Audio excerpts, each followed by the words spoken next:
በመጨረሻም እግዚአብሔር ከእንቅልፍ እንደሚነቃ ሰው ተነሳ።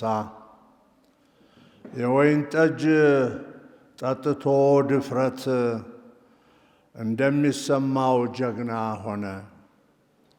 ጠላቶቹ ተሸንፈው ወደ ኋላ እንዲሸሹና ዘላለማዊ ኅፍረት እንዲከናወኑ አደረገ።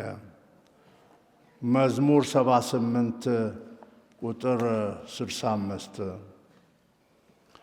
የተከበራችሁ ምዕመናን ሁላችሁንም እንኳን ለ2018 ዓመተ ምህረት ለብርሃነ ትንሣኤው በሰላም አደረሳችሁ እላለሁ።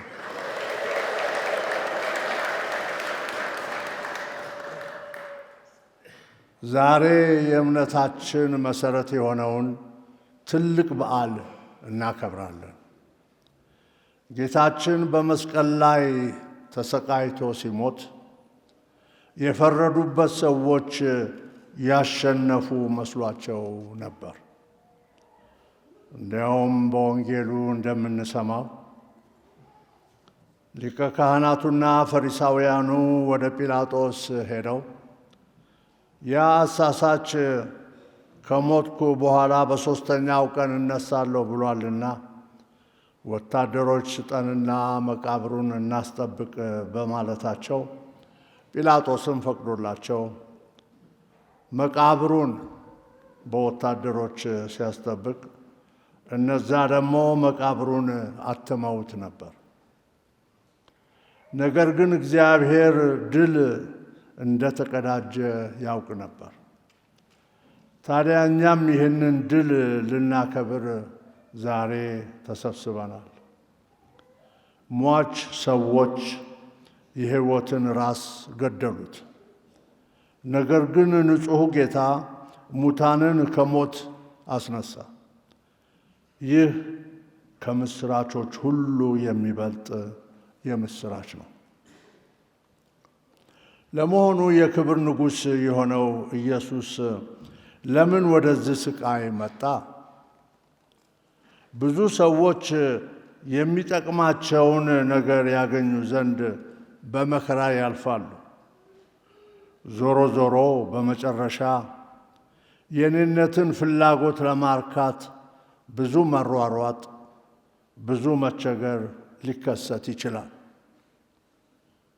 ያውም የተፈለገውን ነገር በተቻለ መጠን ብዙ ሳይለፉ ለማግኘት በመጣርም በብዙዎችም ዘንድ የሚታይ ነገር ነው።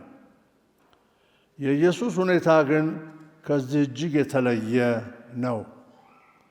እሱ ስለ ሌሎች ጥቅም፣ ስለ ሌሎች ፍቅር ራሱን አሳልፎ ሰጠ። ሰው ራሱን ለሌላ መስጠት ትልቅ ስጦታ ነው። ይሄንን የሚያደረገው ጌታ ነው። ሕይወቱን ለእያንዳንዳችን ሰጥቷል።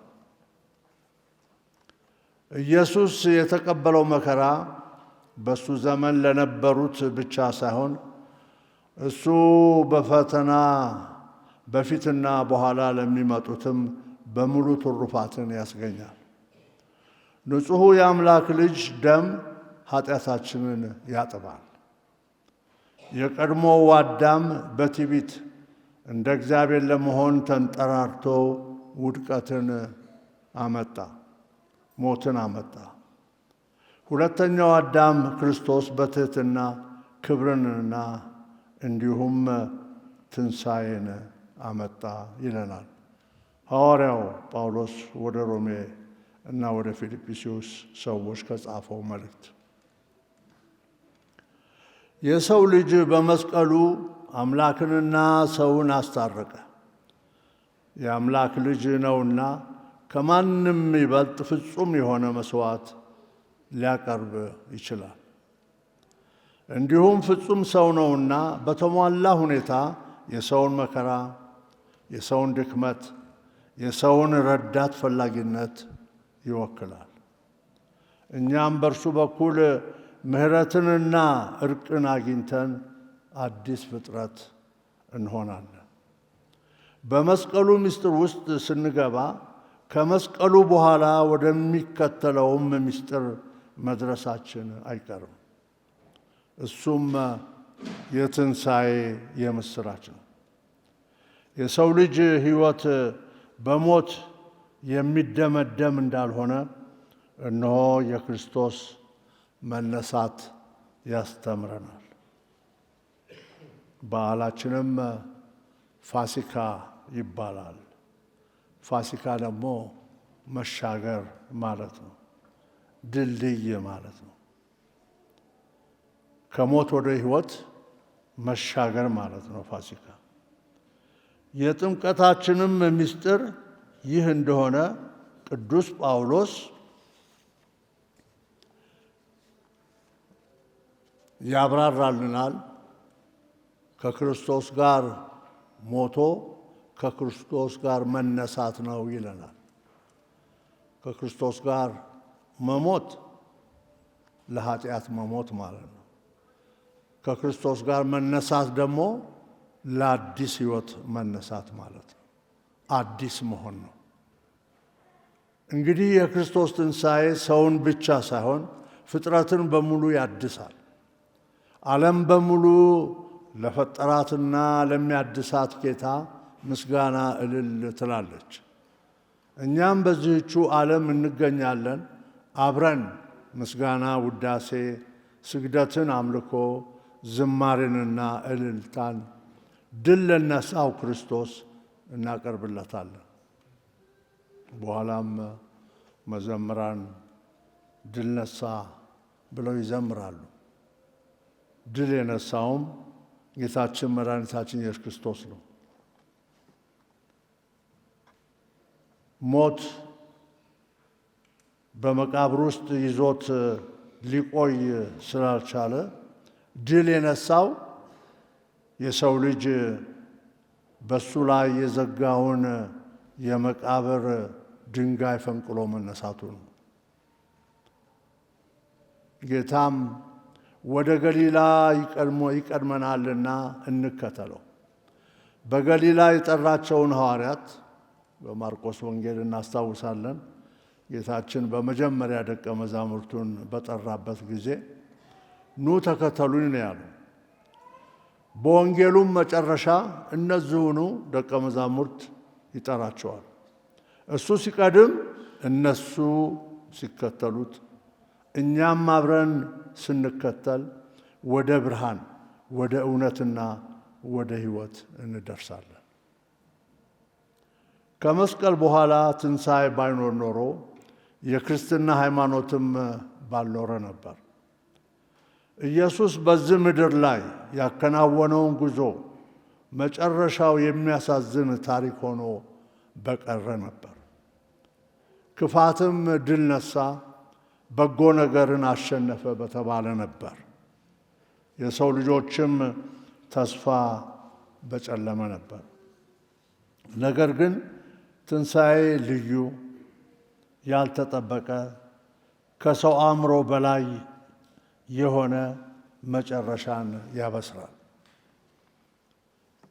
የክርስቶስ መስቀልና ሞት መውጫ የሌለው መጨረሻ ሳይሆን ወደ አዲስ ሕይወት የሚያስገባ የተስፋ በርን የሚከፍት ሁኔታን አመቻቸ። የክርስቶስ ሞት ሞትን ደመሰሰ። የክፋት መሸነፍና የሰይጣን ማፈር ሆነ። ሐዘን በደስታ ተለወጠ። እውነተኛው የዓለም ብርሃን የሕይወትንና የትንሣኤውን ብርሃን ገለጠ። ይህን አስደናቂ ታምር ነው ሐዋርያት ከጰራቅሊጦስ በኋላ የሰበኩት።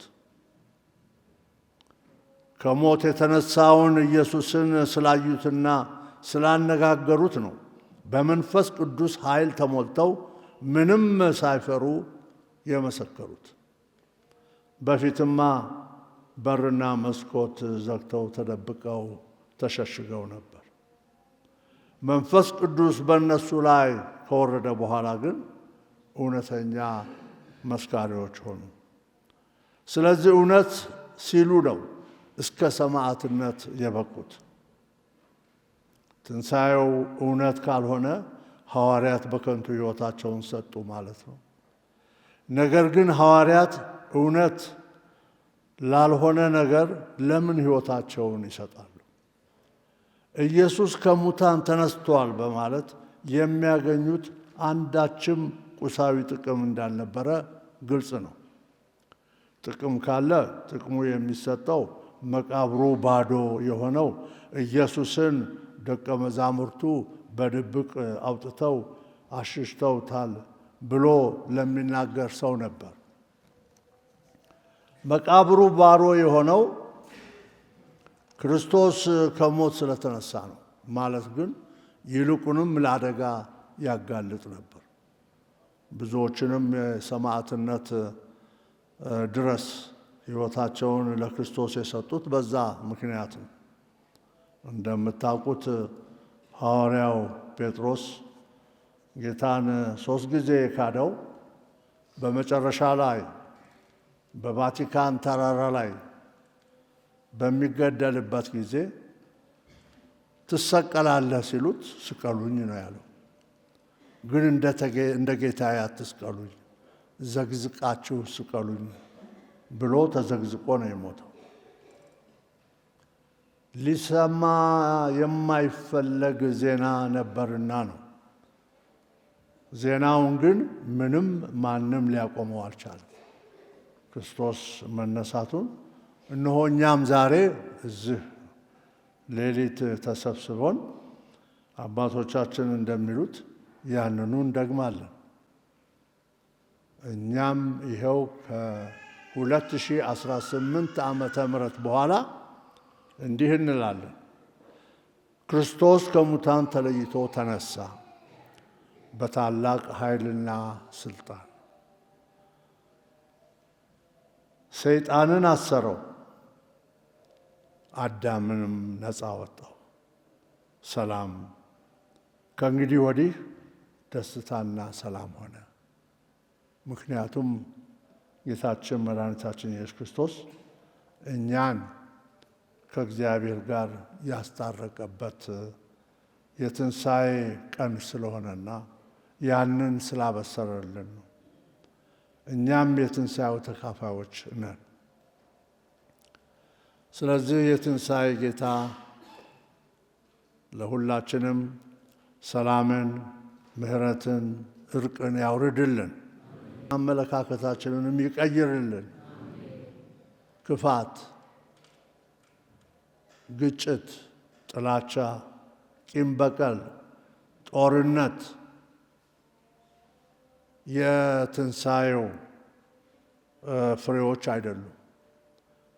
እነዚህ በትንሣኤው ብርሃን የሚወገዱት እኛ በእውነት በጌታ ስናምን ነውና ክፋትን፣ ጥላቻን፣ ጦርነትን ሁሉ እግዚአብሔር በትንሣኤው ያስወግድልን።